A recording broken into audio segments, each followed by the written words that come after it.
चिंतन श्री गुरुदेव दत्त श्री स्वामी समर्थ. मित्रांनो आजच्या व्हिडिओमध्ये आपण पाहणार आहोत राग शांत करण्याचे सर्वोत्तम मार्ग. राग शांत करण्याचे सर्वोत्तम मार्ग. एक छोट्याशा स्वामींच्या कथेतनं तुम्हाला हा मार्ग मी तुम्हाला सांगणार आहे. त्यामुळे व्हिडिओ शेवटपर्यंत नक्की पहा.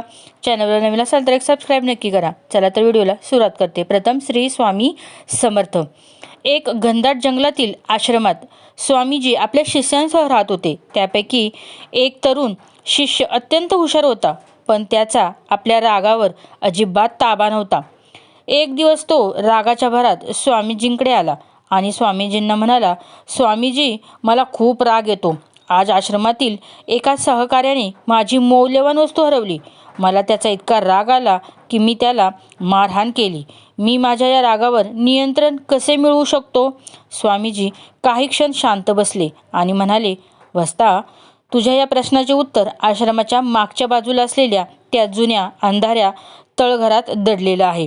तिथे एक अत्यंत जुनी आणि दुर्मिळ सुवर्ण मुद्रा ठेवली आहे. ती मुद्रा घेऊन ये, मग आपण बोलू. शिष्य उत्साहाने त्या अंधाऱ्या तळघरामध्ये गेला. तळघर पूर्णपणे काळोखाने वेढलं होतं. त्याने तिथे असलेल्या जुन्या लाकडी पेटीत हात घालून मुद्रा शोधण्याचा प्रयत्न देखील केला, पण अंधारामुळे त्याला ती सापडतच नव्हती. काही वेळ शोधल्यावर त्याचा संयम सुटला आणि त्याला तीव्र राग आला. शिष्य स्वतःशीच रागाने ओरडला, काहीच दिसत नाही इथे. स्वामीजींनी मला या निरर्थक कामासाठी का अडकवले?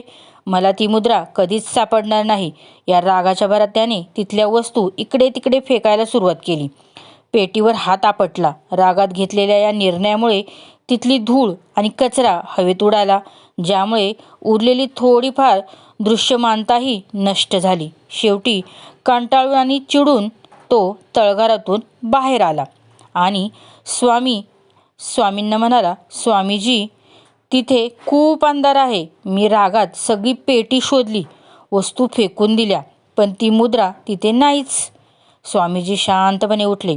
त्यांनी शिष्याच्या खांद्यावर हात ठेवला आणि म्हणाले, रागात घेतलेला निर्णय नेहमी चुकीचा ठरतो.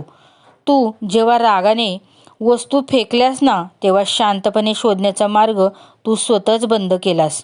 आता पुन्हा तिथे जा, पण डोळे बंद करून 2 मिनटं तिथेच बैस आणि मग शांत मनाने शोध. शिष्याने स्वामीजींचे ऐकले. तो पुन्हा त्या अंधाऱ्यात तळघरात गेला.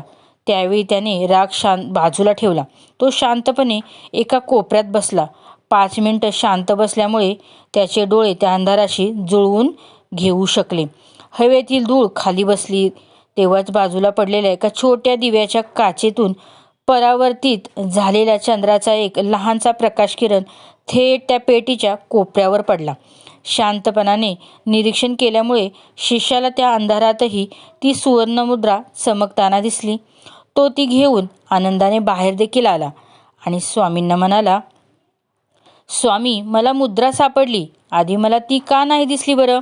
स्वामीजींनी अत्यंत प्रेमाने सांगितलं, जेव्हा तुला राग आला होता ना, तेव्हा तुझ्या मनाची अवस्था त्या धुळीसारखी झाली होती, ज्यामुळे तुला समोर असलेलं सत्य दिसत नव्हतं. शांत मनाने विचार कर, हाच या अंधाराचा संदेश आहे. मन शांत होतं तेव्हाच बुद्धीला प्रकाशाचा किरण दिसतो. तर मंडळी, या कथेचा बोध हाच की राग हा आपल्या विवेक बुद्धीला अंधारून टाकतो. जेव्हा कधी तीव्र राग येईल तेव्हा कोणतीही प्रतिक्रिया न देता काही काळ शांत बसणंच योग्य. हाच सर्वोत्तम मार्ग आहे. जय श्री स्वामी समर्थ. मित्रांनो, छोटीशी कथा होती.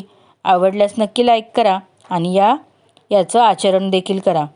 रागाचा द्वेष करा, राग जवळ येऊ देऊ नका. चिंतन श्री गुरुदेव दत्त श्री स्वामी समर्थ. जय शंकर.